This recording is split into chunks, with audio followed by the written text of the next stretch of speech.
This is the statue of Thomas Jefferson, America's third president and one of the founding fathers of the nation. It stands outside his old home, where he raised a large family. Now, 200 years on, a controversy still simmers about just what kind of family he had.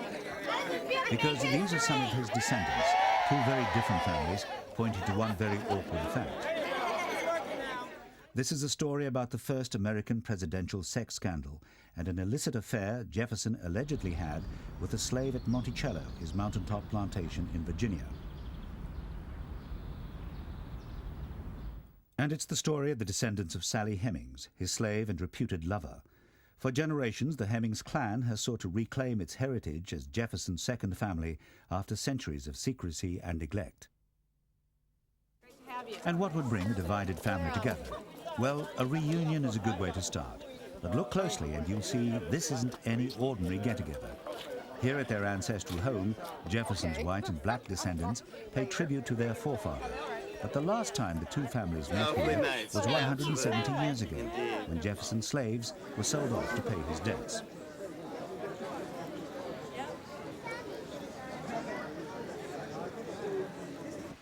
For generations, Hemings' descendants have fought for what they see as their rights, to be accepted into the Jefferson family and to be buried in this leafy sanctuary next to one of America's founding fathers. Acknowledgement by the Jefferson family would grant them this wish. Stories of Jefferson and his biracial family at Monticello have passed from generation to generation of Hemingses. Among the few academics who've been researching the claims of the Hemings family is historian Annette Gordon Reed. Her controversial book about the affair comes to a beguiling conclusion for campaigners. White historians have missed the evidence because of their bias. I think that they just had a tremendous amount of difficulty with the idea of their hero involved in this kind of relationship. Gordon Reed believes the diaries of John Hartwell Cocke, a close friend of Jefferson's, show conclusive evidence of the affair. Here was a man who was intimately involved with Jefferson and the Jefferson household, and in the context of a private diary, just sort of in an offhand manner, talking about this, because this was something was fairly common in Virginia for unmarried men to take slave women on their plantation as mistresses. And so it was something that was seen as a normal part of life, and Jefferson wasn't severely penalized for it. I think in any other family would raise eyebrows as to why them as opposed to anyone else. According to Reed, another piece of evidence linking a relationship between the slave and her master is reflected in a codicil of Jefferson's will published in 1826. But the rumors had been circulating since well before then. Jefferson, who became president in 1801, was accused publicly a year later of being the father of several of Sally Hemings' children. James Callender, a disgruntled freelance journalist working for a newspaper in Richmond, Virginia, was the first to make the allegations. Publicly, Thomas Jefferson never refuted or denied the rumors. It started a controversy which has variously simmered and raged ever since. Sally would have lived here under Monticello Jefferson's plantation home. The servants' quarters have now been turned into public restrooms. She was one of 175 slaves under Jefferson's care, making him, in his time, one of the biggest slave owners in Virginia. He nurtured and controlled what he called his plantation family for more than 60 years, but shortly after his death in 1826, they were sold at auction to repay his massive debts.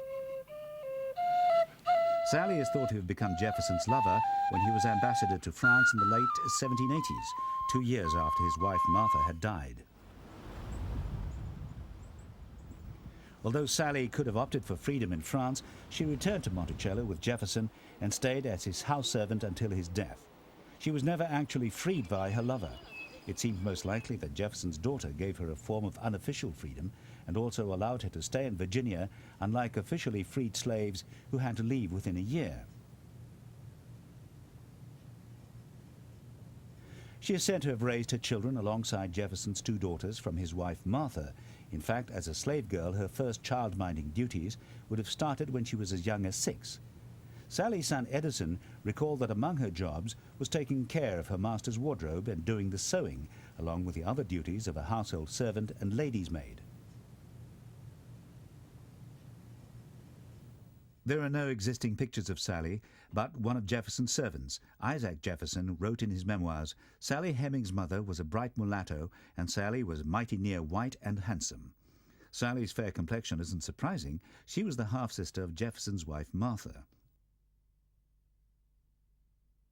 She had 6 children, born over 15 years, and most historians now agree that Jefferson was present at Monticello at the time of each conception. Her 2 sons, Madison and Eston Hemings, would be important in immortalizing her place in history, but their chance would be a long time coming. It was feared that the controversy would never end and that the stories about Jefferson and Sally would slide into myth until a very modern method for determining paternity took the issue a major step forward. DNA fingerprinting revealed what had long been suspected. Eston Hemings, the youngest of Sally's children, was also that of Thomas Jefferson. Now a chain of evidence linked the 2 families down the generations. The catalyst behind the renewed controversy is Dr. Eugene Foster.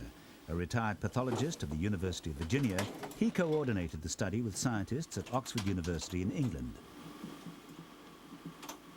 It is most likely that Thomas Jefferson was the father of Eston Hemings. But in a twist of irony Jefferson might have enjoyed, the only Hemings descendants who can scientifically prove a biological connection to Thomas Jefferson are white.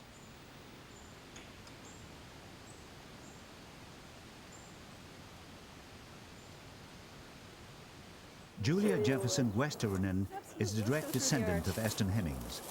She was thrust into the spotlight with the release of the DNA tests, and in one sudden revelation, she found out that she's not only descended from one of America's founding fathers, but that she has black cousins she never knew existed. And she says she is proud of her new heritage and family. And more interesting than I thought I was. I mean, it's wonderful, it's fascinating. What a heritage that is of survivors. It's amazing what black people have done in this United States under incredibly adverse odds. They've made a lot of progress, and I don't know how they did it. And if I have some of that blood in me, that's wonderful.